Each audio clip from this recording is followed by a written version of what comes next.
Halifax, please give a warm welcome to the great Jim Kelly.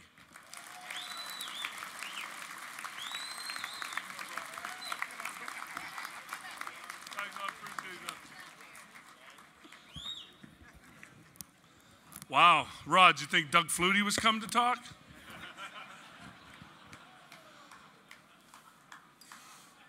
How am I supposed to follow that? God bless you, Dennis. Wow. But I'll tell you what, the guy's been through a lot in his life, and I don't know what to say. But first of all, I just want to definitely thank you all very much for having me here. I've never been to Halifax. Every time I bring it up, first thing everybody says is, you should be here in the summertime. I said, that sounds familiar, because when I tell people I live in Buffalo, I pretty much say the same thing. You should be here in the summer, about June 30th through July 4th. But I want to say what an honor it is to be here with Hall of Famers and, of course, Olympic medalist. Great job, congratulations. And, of course, pretty much being here today and listening and talking to some of the ladies and gentlemen from the home that you have here for underprivileged and disabled children. And for me, at the beginning, I was going to have a certain message. But after hearing some of the stories about how they were brought up, how they grew up, and of course, my situation at home, it all brings back great memories and some sad ones. And the bottom line is, no matter where you're brought up or what you go through, every single person in this room has a period in their life where things aren't going quite the way they want it to. But the bottom line is what you do about it is what counts. I grew up in a family in Pennsylvania, and I grew up in a big family, all boys. I was the fourth son. I started out with Pat, and then Ed, and then Ray, and then Jim. My mother talked my father into giving her one more shot for a girl, and they had twin boys to make it 6. But the thing, growing up where I'm from in Pennsylvania, Pittsburgh, our dream and our goal was to be successful enough to take care of 2 people we loved, and that was my mother and my father. And I was one of the fortunate ones. I remember my dad having me out in the backyard, and I wasn't able to eat lunch until I was done throwing the football. And there were many days I went to my neighbor's house because I didn't want to do that. But there are so many ups and downs from the time where I was in the backyard tossing the football and I was dropping back. I was Terry Bradshaw. I was leading my team down the field in the Super Bowl. And that dream pretty much happened in my life. But before that period, where I'm from, you're either a Pitt or a Penn State fan. And I was always a Penn State fan. I played quarterback and I played linebacker and I had my fun times.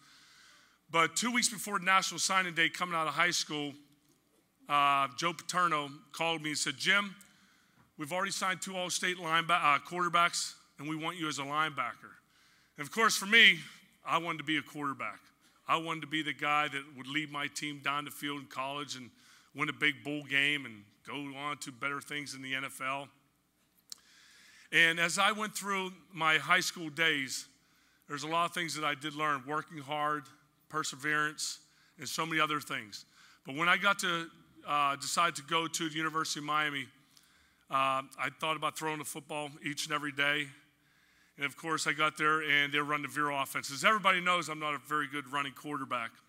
So I decided that I might transfer. So it didn't take me very long to realize that the coach that was there by the name of Lou Saban wasn't the guy that I wanted to be my coach. So Howard Schnellenberger became the head coach. He brought with him Earl Morrow. And, of course, Earl Morrow is the one that taught me the game of football. And here it was, college, all my dreams in front of me, being looking up to the Pittsburgh Steelers and maybe one of these days playing for that team. And my senior year in college, I did pretty good throughout the course of the year. My senior year in college, I was up for the Heisman Trophy with guys like John Elway, Dan Marino, Herschel Walker. 4th game of the season, I totally blew out my right shoulder. The doctors told me I would never play football again. And I was one of those quarterbacks that had those big dreams. And the bottom line is what you do about it is what counts. And, of course, I told you a little story about me sitting in my agent's house and wanting to play football and wanting that dream to come true to take care of mom and dad. And everything in front of me just pretty much went straight downhill. I was drafted by the Buffalo Bills, and I said I didn't want to play for them. I wanted to play for a team that I grew up loving, the Pittsburgh Steelers. I know there's some Steeler fans in here. No, not Cowboys. And, and I was sitting there, and of course, the Buffalo Bills selected me with the 14th pick, and I cried. And I really did, because I looked at the things I wanted to do. The Buffalo Bills weren't very good. The owner wasn't one of those owners I thought was dedicated to bringing a championship there. But I soon realized that I wanted to go somewhere else. I went to USFL for 2 years. And from that point, USFL folded. And the best decision I ever made in my life was becoming a Buffalo Bill in 1996.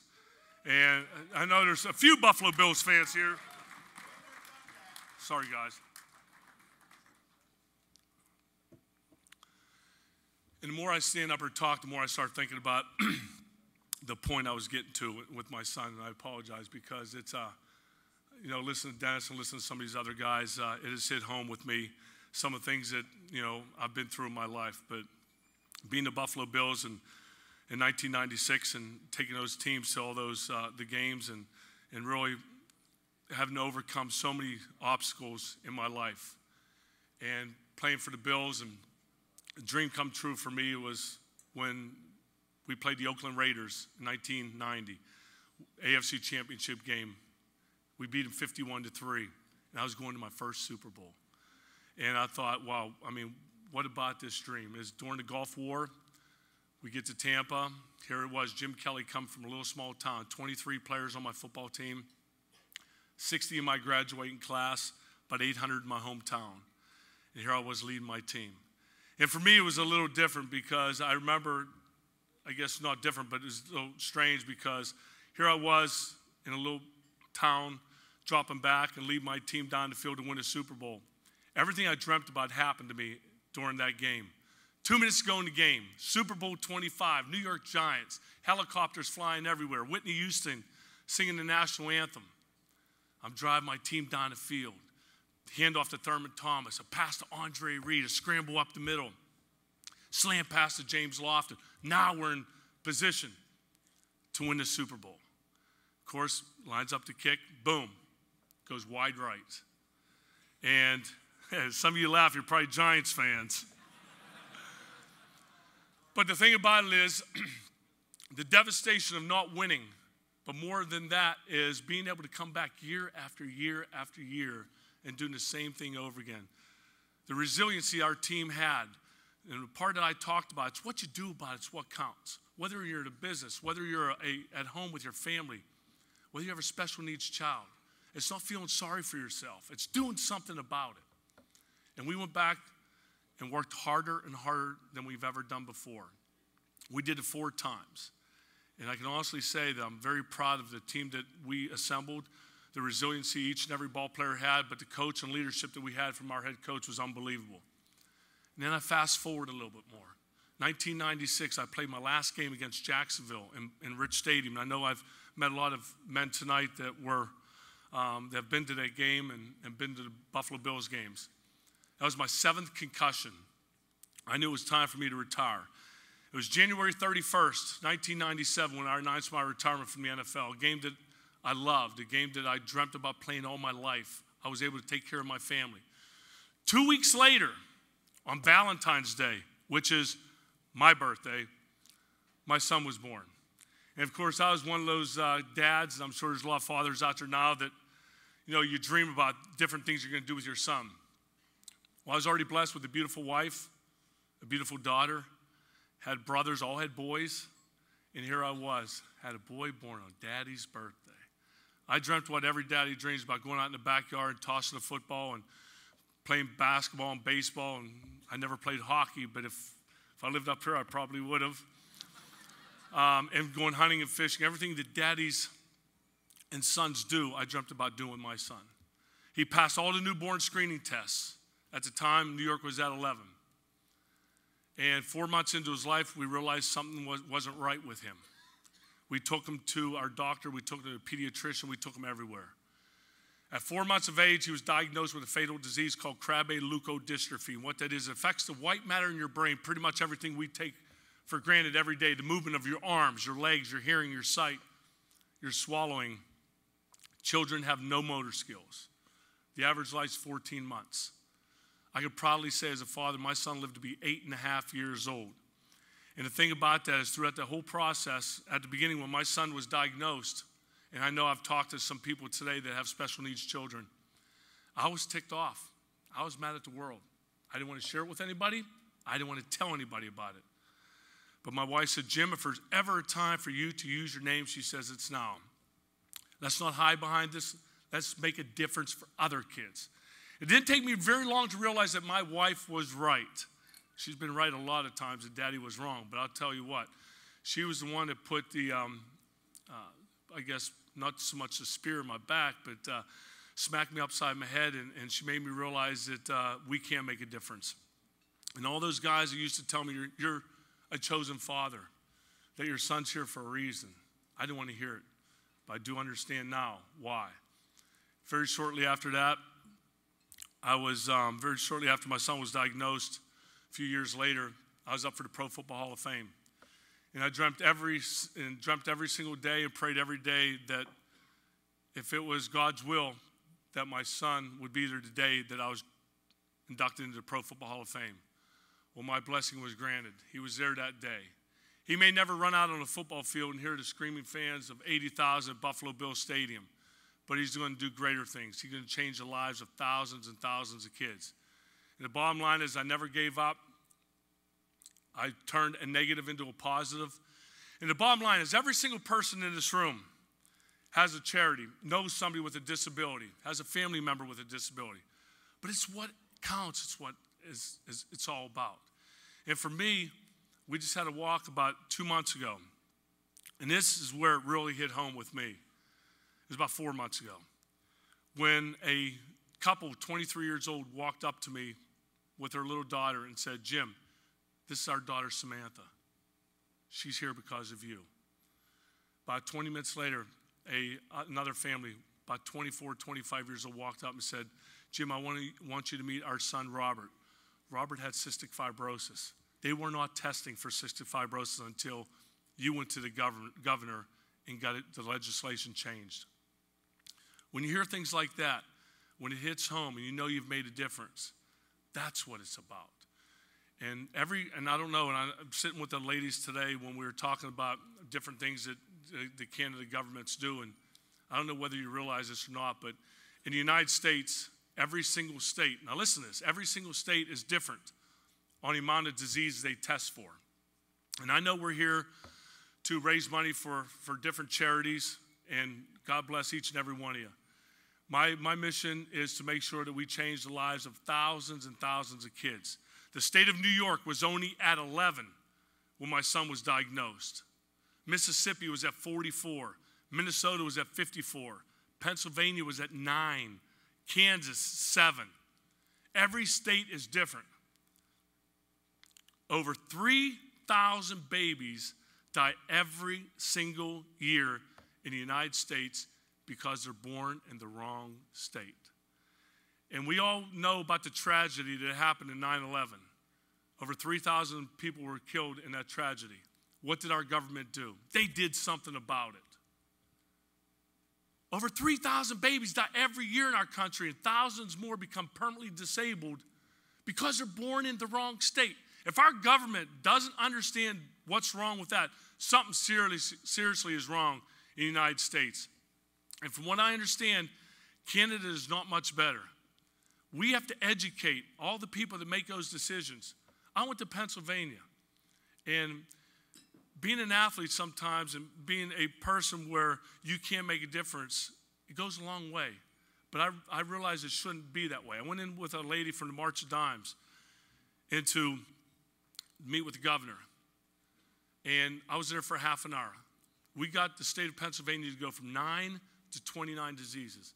And when I left that meeting, the lady from the March of Dimes says, Jim, that was bittersweet. And I said, what do you mean by bittersweet? She said, because I've been trying to get a meeting with the governor for 3 years. They kept pushing me off, putting me off. It took you 25 minutes to talk to the governor to get them to change the legislation. And I'm an athlete.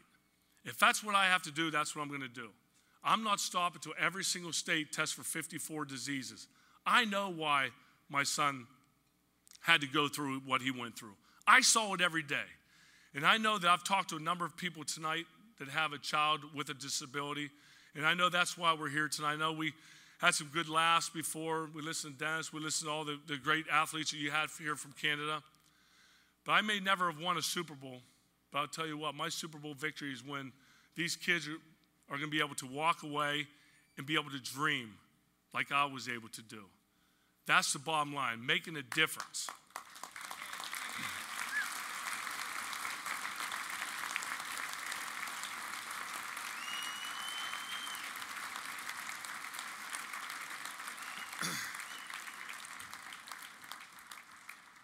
I apologize about the beginning because my mind was pretty much focused on what I went through today and talking with the kids, because as you can tell, I'm very passionate in what I do, no matter if it was football, running no-huddle offense and taking my team down the field, or really focusing on making lives better for kids.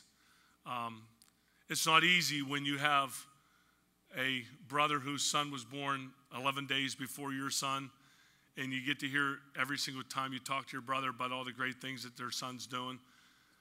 But when I was at my football camp, I've had it for 23 years. This puts it all in perspective. I was talking about 600 or 700 kids, the ages of 12 to 15. And my nephew was there. His name's Zach. He was born 11 days, like I said, before Hunter was. And I stood up in that room, and I saw how intense he was listening to me. And I told him, I said, I just want to let you know, Zach, that if Hunter was alive today, you wouldn't be wearing number 12. You would be wearing number 83. You wouldn't be throwing the football. My son would be throwing the football. He would be throwing touchdown passes to you. He stood up and he said, Uncle Jim, that's okay with me. And when you have a little boy that has that much energy and that much passion in what you're doing, you know it's all worthwhile. And being able to touch the lives of not only all those kids out there and making their lives a little better today through what we've been able to do, you know it's all worthwhile. But I'll tell you what, it's not easy on the parents. It's not easy on the family. But if you stay persistent and you stay focused on what you're doing and you never, ever give up and you turn that negative into a positive, anything is possible. So I just want to thank you from the bottom of my heart, because from my standpoint, number one thing is to raise awareness from what we're doing. And trust me, a year or two from now, when you're reading in the paper, you're watching on Oprah, or you're watching on CNN or whatever the case may be, and you see that every single state in the country is testing for 54 diseases, and you're seeing those little boys and girls that are able to walk and talk and set dreams, set goals, maybe make the Olympics, maybe win a Stanley Cup and be able to hold that cup over your head, or hold that Lombardi trophy or the NBA championship trophy, you'll know that something has to be done, that had to be done, and it was accomplished. And every single person in this room, Rod talked about sponsorship, thanking all sponsors. We can't do it alone. I'm one person. It takes every single person in this room to pull together, because I saw the boys and girls today at the luncheon. You make their lives tomorrow better today for what you're doing. And I was one of those guys that stood in the back of the room or sat out there and really didn't, I paid attention, but it went in one ear and right out the other. But when it hits home like it has with me, it takes on a whole new perspective. We can't do it alone. Every person in this room is part of this team. So I'm proud to say that I came here, and the people here have treated me unbelievable. Y'all are a class act. I enjoyed each and every minute of it. I guarantee you I will be back. Maybe not to speak, because you've heard me talk, but maybe to do a little fishing. But definitely this is a community that everybody's pulled together. I mean, what do you say about a city that pulled 1,200 people in? I mean, this is unbelievable. So on behalf of my son's foundation, my son up there in heaven looking down on us, God bless each and every one of you. Thank you very much.